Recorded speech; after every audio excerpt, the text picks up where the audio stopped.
Sri Sai Satcharita, Chapter 32. This chapter is about In Quest of Guru and God, fasting disapproved. In this chapter, Hemant Pant describes two things. The first one, how Baba met his Guru in the woods and through him, God.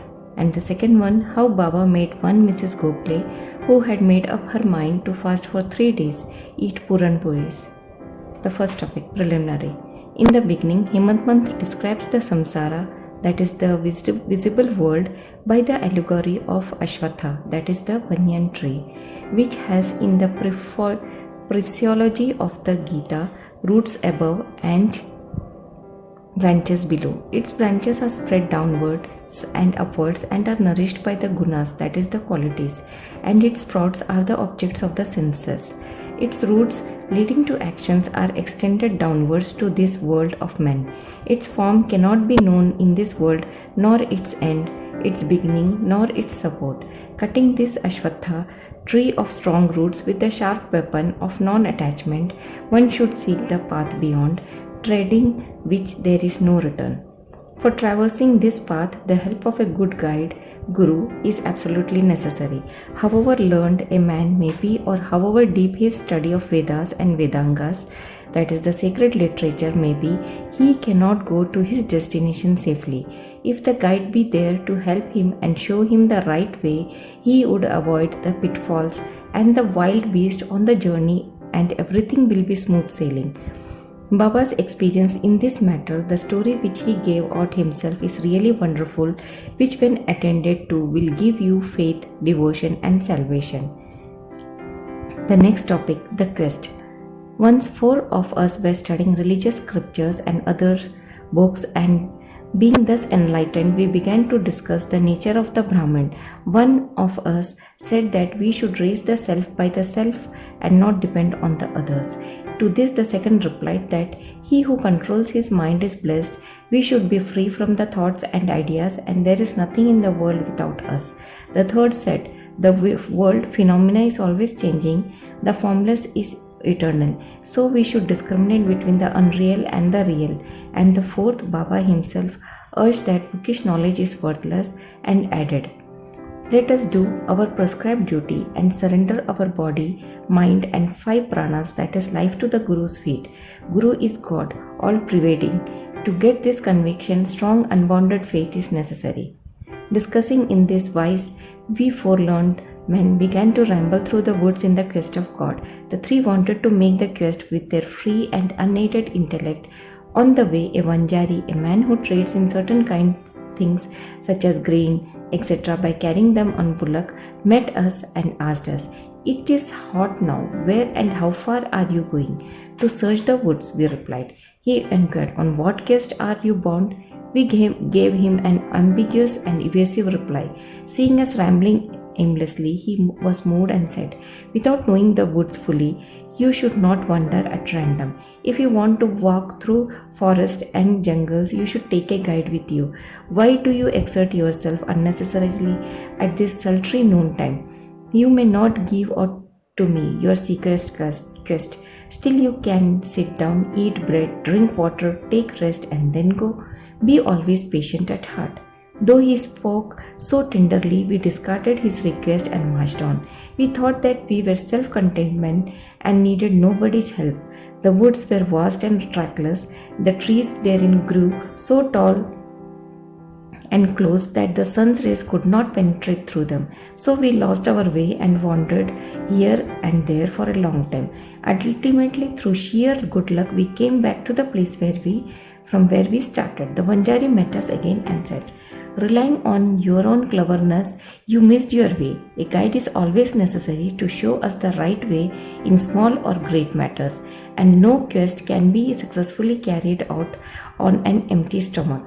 Unless God wills it, no one meets us on the way. Do not discard offers of food. Served dish should not be thrust away. Offers of bread and food should be regarded as auspicious signs of success. Saying this, he again offered us food and asked us to be calm and patient. Again we did not like this good hospitality and discarded his offer and went away. Without doing any quest and without taking any food, the 3 began to move out. So obstinate were they. I was hungry and thirsty, and I was moved with the Vanjari's extraordinary love. We thought ourselves very learned, but very quite strangers to pity and kindness. The Vanjari was quite a illiterate and unqualified fellow and belonged to a low caste. Still, he had love in his heart and asked us to eat the bread. In this way, he who loves other disinterestedly is really enlightened, and I thought acceptance of this hospitality was the best beginning of getting knowledge. So, very respectfully, I accepted the loaf of bread offered, ate it, and drank water. Then, to the Guru at once came and stood before us. What was the dispute about? He asked, and I told him everything that had happened. Then he said, "Would you like to come with me? I will show you what you want, but he alone who believes in what I say will be successful." The others did not agree to what he said and left him, but I bowed to him reverently and accepted his dictum. Then he took me to a well, tied my feet with a rope, and hung me head downwards and feet up from a tree near the well. I was suspended 3 feet above the water, which I could not reach with my hands, nor which could go into my mouth. Suspending me in this manner, he went away, no one knew where. After 10 or 12 ghatakas, that is 4 or 5 hours, he returned and taking me out quickly asked me how I fared. In bliss supreme I was. How can a fool like me describe the joy I experienced? I replied. On hearing my answer, the Guru was much pleased with me, drew me near him, and stroking my body with his hand, kept me with him. He took care of me as tenderly as a mother bird does of her young ones. He put me into his school. How beautiful it was! There I forgot my parents. All my attachment was snapped, and I was liberated easily. I thought that I should embrace his neck and remain staring at him always. If his image were not fixed in my pupils, I would like better to be blind. Such was the school. No one who entered it once could return empty-handed. My Guru became an all in all, my home and property, mother and father, everything. All my senses left their places and concentrated themselves in my eyes, and my sight was centered on him. Thus was my Guru, the sole object of my meditation, and I was conscious of none else. While meditating on him, my mind and intellect were stunned, and I had thus to keep quiet and bow to him in silence. For silence, we think that this description of the topsy-turvy position in the well for 4 or 5 hours should not be taken too literally, for no one can be at ease and feel bliss if he be suspended with a rope head down and feet up in a well for hours. On the contrary, it might amount to torture. This seemed to be a figurative description of the trance or samadhi state. There are 2 sorts of consciousness. First sensual and the second one spiritual. When our senses and mind, which are created by God with an outgoing tendency, meet their objects, we get the sensual consciousness in which we feel pleasure or pain, pure or mixed, but not bliss supreme of happiness. When the senses and the mind are withdrawn from their objects and are given opposite or topsy-turvy direction, that is, when they are introverted and fixed on the self, we get the other, that is spiritual consciousness, in which we feel unalloyed joy or bliss which is ineffable. The words "in bliss supreme I was," and how can I describe the joy I felt? So that the Guru put him in a trance and kept him above or aloof from the waters of the restless senses and mind. So there are other schools where you can see an altogether different spectacle. The disciples go there to seek knowledge and spend their money, time and labor, but ultimately they have to repent. The Guru there boasts of his secret knowledge and his straightforwardness. He makes a show of his sacredness and holiness, but he is not tender at heart. He speaks a lot and sings his glory, but his own words do not touch the disciples' hearts, and they are not convinced. So far as self-realization is concerned, he has none. How can such schools be of any use to the disciples, and how can they be benefited? The Master Guru mentioned above was of different type. By his grace, realization flashed upon me of itself without effort or study. I had not to seek anything, but everything became clear to me as a broad daylight. The Guru alone knows the topsy-turvy suspension with head down and feet up can give happiness. Among the 4, one was Karmatha, that is the ritualistic, who only knew how to observe and abstain from certain rites. The second was a Gyani, who was puffed up with pride of knowledge. And the third was Bhakta, who surrendered himself completely to God, believing that he was the sole door. When they were discussing and arguing, the question of God turned up, and they, depending on their unaided knowledge, went in search of him. Sai, who was discrimination and dispassion incarnate, was one of the four. Being himself Brahman incarnate, some may ask, why did he mix with them and act foolishly? He did this for attaining the good of the public and setting them an example to follow. Though an incarnation himself, he respected a low Vanjari by accepting his food with the firm belief that food is Brahman, and showed how those who rejected Vanjari's hospitable offer suffered, and how it was impossible to get jnana without a guru. The Shruti, that is Taittiriya Upanishad, exhorts us to honor and worship mother, father, and preceptor, and to study, learn, and teach the sacred scriptures. These are the means of purifying our minds, and unless this purification is effected, self-realization is not possible. Neither the senses nor the mind and intellect reach the self. Modes of proof such as perception and inference will not help us in the matter. It is the grace of Guru that counts. The objects of our life such as dharma, artha, and kama are attainable with our effort, but the fourth object, moksha, that is liberation, can only be had with the help of the Guru. In the Darbar of Sri Sai, many personalities appear and play their part. Astrologers come and give out their predictions. Princes, noblemen, ordinary and poor men, sannyasi, yogis, songsters, and others come for darshan.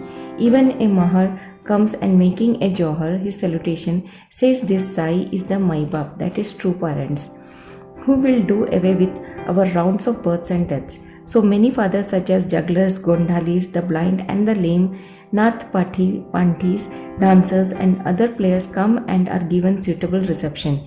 Bidding his own time, the Vanjari also appeared and played the part assigned to him. Let us now revert to the other story. The next topic is about fasting and Mrs. Gokhale. Baba never fasted himself, nor did he allow others to do so. The mind of the faster is never at ease. Then how could he attain his paramarth, that is goal of life? God is not attained on an empty stomach. First, the soul has to be appeased. If there is no moisture of food in the stomach and nutrition, with what eyes should we see God? With what tongue should we describe His greatness? And with what ears should we hear the same? In short, when all our organs get their proper nutrition and are sound, we can practice devotion and other sadhanas to attain God. Therefore, neither fasting nor overeating is good. Moderation in diet is really wholesome, both to the body and mind. One Mrs. Gokhale came to Shirdi with an introductory letter from Mrs. Kashibai Kanetkar, a devotee of Baba, to Dada Kelkar. She came to Baba with a determination to sit at Baba's feet.